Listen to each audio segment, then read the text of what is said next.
Salut les amis! Aujourd'hui, à part le fait que c'est la Sainte-Aymar, prénom qui n'est pas beaucoup donné puisqu'à ce jour, aucun de mes patients ne s'est présenté sous ce patronyme, aujourd'hui je suis SDF car j'ai quitté l'internat d'Arcachon le cœur un peu lourd. Ça y est, je ne suis plus néo-interne, le Covid aura été mon baptême de feu. Et même si j'ai toujours l'impression de ne rien savoir, mes chefs me l'ont assuré, nous étions bien plus mauvais au début. Alors forcément, on est tous un petit peu tristes quand une page se tourne, il faut dire que celle-ci était particulièrement dense. Des fous qui s'échappent de la chambre sécurisée en passant par le plafond, au papier Alzheimer encore bloqué au siècle dernier qui vous appelle jolie demoiselle quand ce n'est pas infirmière, au monsieur retrouvé tout nu dans la forêt et enfin à l'électrosensible qui débarque un soir de pleine lune persuadé que tous les organes de son corps ont disparu volés par je ne sais qui. On ne s'ennuie jamais ici et oui, tout est vrai. Alors bien sûr, il y a eu des moments plus tristes, plus intenses, des moments où j'ai même eu peur, car mon patient tout nu s'est révélé être schizophrène et allait sauter de la fenêtre l'après-midi. Et mon petit papy que j'avais fait hospitaliser allait faire un arrêt cardiaque au petit matin alors que j'avais dit à sa femme qu'il avait une simple infection pulmonaire. Il y a aussi ces moments où tu en as marre, où tu comptes les heures qui te séparent de la sortie, où tu ne rêves que d'une chose, c'est d'enlever ton pyjama blanc informe que tu portes depuis 24 heures déjà, où les bourrés débarquent aux urgences la nuit alors que non, ce n'est pas un endroit pour dessouler. Quand ce Parisien fraîchement arrivé à l'annonce du confinement débarque aux urgences alors qu'il s'est fait piquer par une tique et qu'il a décidé que les urgences étaient l'endroit le plus approprié pour venir se faire confirmer le diagnostic. Quand affamé à 3 h du matin, tu t'affales sur une chaise pour attraper des épinards dégueulasses, finir par te rabattre sur du pain ou du fromage pour ne pas finir affamé. Quand tu passes 1 heure au téléphone pour convaincre 1000 personnes de la nécessité d'hospitaliser ton patient et que celui-ci finit par te dire que c'est trop long, qu'il en a marre et qu'il se casse des urgences en t'engueulant. Les urgences, c'est la vie condensée où tout va plus vite. Et tu vas en rencontrer du monde dans ce petit CH où tu mettras 5 mois avant d'arrêter de te perdre dans ces couloirs. Tes chefs pour commencer, qui te font rire, pleurer, de véritables salauds parfois, stressés aussi, mais qui tous, à un moment ou à un autre, t'auront appris quelque chose.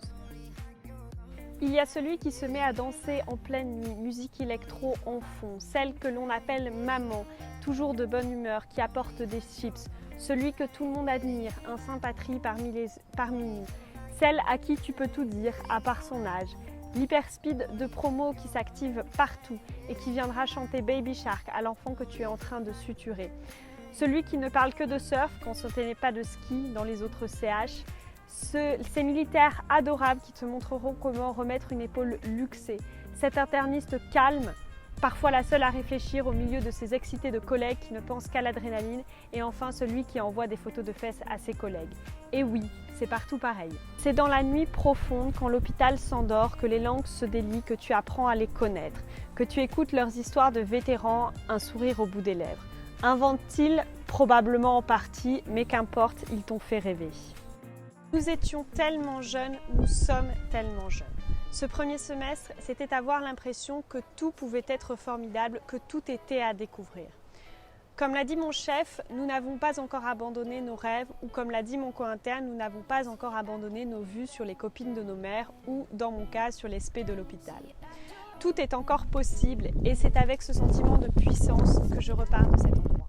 Même si 1000 fois tu as envie de baisser les bras, même si 1000 fois tu te trompes, ça y est, tu es médecin, ça y est, tu es interne et tes co-internes à tes côtés, soudés par la fatigue et l'air salé, par les embruns d'alcool et l'odeur de pinette qui flottaient autour de l'internat. Mon Dieu, ce qu'il faisait bon d'être interne ce semestre 2020 à Arcachon. Je me sentirais presque pleine de gratitude pour tous ceux que j'ai rencontrés, pour mes chefs bien sûr, pour mes co-internes sur qui il faudrait écrire un livre, pour les spés de l'hôpital, aux 4 mousquetaires de cardio qui font tourner la tête de toutes les infirmières de l'hosto, pour ces neurologues qui à chaque fois qu'ils descendent aux urgences pour une consulte se font attraper par un dis j'ai une céphalée, tu peux pas et qui finissent par repartir 4 heures plus tard des urgences. À ces chirurgiennes digestives un peu sévères pour qui tu as intérêt d'avoir fait le scan avant de les appeler. À ces chirurgiens orthopédistes que l'on croit être des salauds mais qui ont toujours répondu à mes SMS et qui sont même passés dans mes contacts favoris, les portables ne mentent jamais. À ces internistes d'une patience infinie pour qui de toute manière tu ne poseras jamais assez de questions à tes patients, pour ces gériatres fatigués qui reprendront ces dossiers de vieux dont personne ne veut aux urgences. À mes infirmières et infirmiers et aides-soignantes d'une patience infinie qui m'ont appris mon métier avec un sourire indulgent de celle qui en a vu d'autres, des petits internes, de véritables mamans dans la tourmente.